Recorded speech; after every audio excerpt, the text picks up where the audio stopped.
New টাউনে দুর্গা অঙ্গন তৈরি হচ্ছে 17 একর জায়গা নিয়ে, এবং তার শিলান্যাস করছে আমাদের ওয়েস্ট বেঙ্গল গভর্নমেন্ট, আমাদের রাজ্যের মুখ্যমন্ত্রী শ্রীমতী মমতা ব্যানার্জি। আর সেই নিউ টাউনে 2 বিঘা জায়গা আছে মসজিদের নামে ওয়াকফ সম্পত্তি, সেই জায়গাটায় মসজিদ করতে বাধা সৃষ্টি করছে আবার এই গভর্নমেন্ট। এবং আহমদ সাহেব নিজে এসে আমাকে গালে 3-4 চড় মেরেছে। এটা থানা, আমি বড়বাবুকেও বলেছি যে দেখুন এটা হচ্ছে একটা থানা, থানায় যদি নিরাপত্তা না পায় তাহলে মানুষ আমরা কোন জায়গায় নিরাপত্তা পাবো। ওয়াকফ সম্পত্তি পুনরুদ্ধার করতে গিয়ে তৃণমূলের নেতাদের হাতে আহত হলেন মসজিদের ইমাম সাহেব।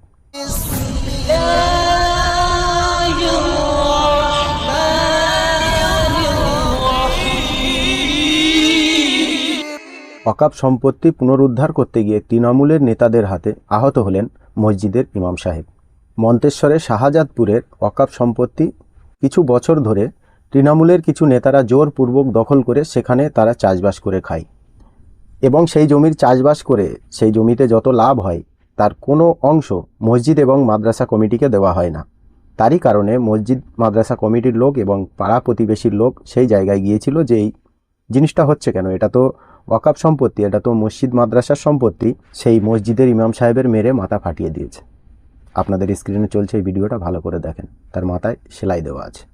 আসসালামু আলাইকুম বন্ধুরা, আমার নাম মোহাম্মদ আব্দুল হাবিব মন্ডল, আর আপনারা দেখছেন হাসিম মিডিয়া। শাহজাদপুরের গ্রামের এই মানুষ, ওখানকার মাদ্রাসার মসজিদের ইমাম সাহেব।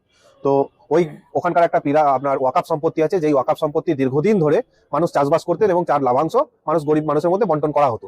কিন্তু বিগত 4 বছর ধরে ওখানকার বর্তমান রুলিং পার্টির নেতা কর্মীরা সেই সম্পত্তি ছিনিয়ে নিয়ে নিজেরা চাষবাস করছেন এবং তার লাভাংশ কিন্তু কোনো রকম ভাবে বোর্ডকে বা ওয়াকফ এস্টেটকে দিচ্ছেন না।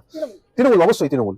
মানে নেতাটা কি ধরনের মুসলমান, আমি সেটাই ভাবনা চিন্তা রাখছি আপনাদের কাছে। আপনারা কমেন্ট সেকশনে জানাবেন যে ওয়াকফ সম্পত্তি জোরপূর্বকভাবে দখল করে নিয়ে আবার যে এই জায়গাটা দান করেছিল মসজিদ এবং মাদ্রাসার নামে, এই মসজিদের ইমাম, এই যে ইমাম সাহেবকে আপনারা দেখছেন, সেই ইমাম, তিনি যখন এই কথাটা মন্তেশ্বর থানাতে জানালেন, এবং থানা থেকে আর পার্টির লোক থেকে এনাদেরকে ডাকা হলো মিটিংয়ের জন্য। তারপরের ঘটনা এনারই মুখ থেকে আপনারা শোনেন। গ্রামের যেসব ভাইরা গেছিল তাদের কাউকে মারপিট করার পরে, আগে কিন্তু আমাকে মারিনি কেউ, মারপিট করার পরে 10-12 জনকে মেরেছে। তারপরে আমি মোটরসাইকেল হেলমেট মুখে নিয়ে বেরিয়ে আসছি, আমাকে আটকি রাস্তার ওই বিডিও অফিসের ভেতরেই অ্যাটাক করে হেলমেট খুলে আপনার বাসে করে মাথা ফাটিয়ে দিয়েছে। তারপরে পিছন থেকে আরো কতজন সব মেরেছে, এবং আহমদ সাহেব নিজে এসে আমাকে গালে 3-4 চড় মেরেছে। এটা থানা, আমি বড়বাবুকেও বলেছি যে দেখুন এটা হচ্ছে একটা থানা, থানায় যদি নিরাপত্তা না পায় তাহলে মানুষ আমরা কোন জায়গায় নিরাপত্তা পাবো। চিন্তা করেন আপনারা, পরিকল্পিতভাবে তাদেরকে ডেকে সেখানে মারধর করা হয়েছে, এবং সেই থানার ভিতরে মসজিদের ইমাম সাহেবকে মারা হয়েছে। যখন মসজিদের ইমাম সাহেব বলছে যে আমরা যখন থানায় নিরাপত্তা নেই, নিরাপত্তা যখন আমাদের থানা দিতে পারছে না, তাহলে আমরা আর কোথায় যাব? এটা একটা ভাববার বিষয় আমাদের ওয়েস্ট বেঙ্গলের মানুষের জন্য। কিন্তু এখনও পর্যন্ত মানুষ চুপ করে আছে। যারা ওয়াকফ সম্পত্তি দখল করে নিয়েছে তারা মুসলমান। তাহলে আপনারাই ভাবেন কি ধরনের মুসলমান তারা। মসজিদ মাদ্রাসা কবরস্থানেরও টাকা তারা ছাড়ছে না, সেখান থেকেও মেরে খাওয়ার চেষ্টা করছে, অ্যাটলিস্ট খাচ্ছে। নিউ টাউনে মসজিদ করতে গিয়ে বাধার সম্মুখীন হতে হচ্ছে একাধিকবার। সেই মসজিদটা বানানোর জন্য নিউ টাউনে সেই জায়গাটা, মসজিদের 2 বিঘা জায়গা আছে, সেই জায়গাটায় মসজিদ বানানোর জন্য, মসজিদেরই জায়গা, সেখানেও সরকার বাধা সৃষ্টি করছে নিউ টাউনে। আবার সেই নিউ টাউনে মমতা ব্যানার্জি দুর্গা অঙ্গন তৈরি করছে।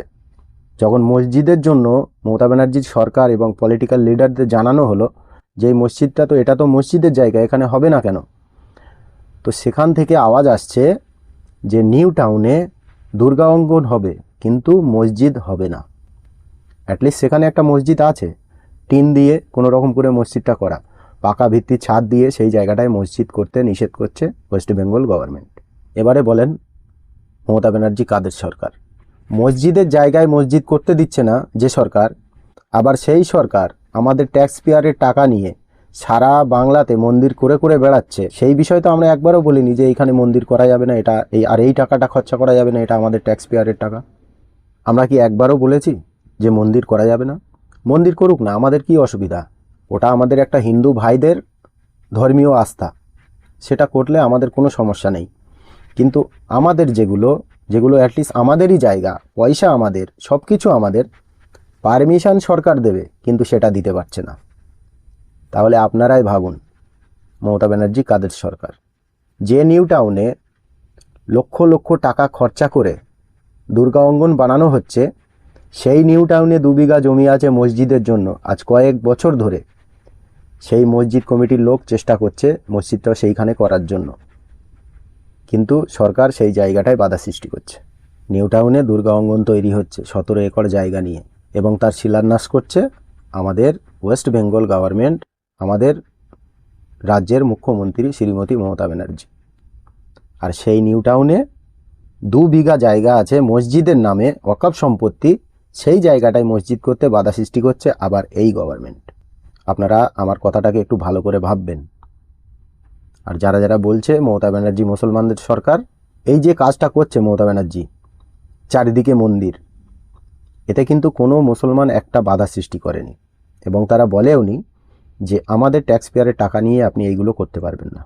মন্দির আমাদের একটা হিন্দু ভাইদের আস্থা, সেটা হোক, আমাদের কোনো অসুবিধা নেই, কিন্তু আমরা সরকারের কাছ থেকে টাকা চাইনি, জায়গা চাইনি, আমাদের নিজেরই জায়গা, আমাদের ইসলাম শরিয়াতের জায়গা, আমাদেরই টাকা, আমাদের কাজে বাধা সৃষ্টি হচ্ছে।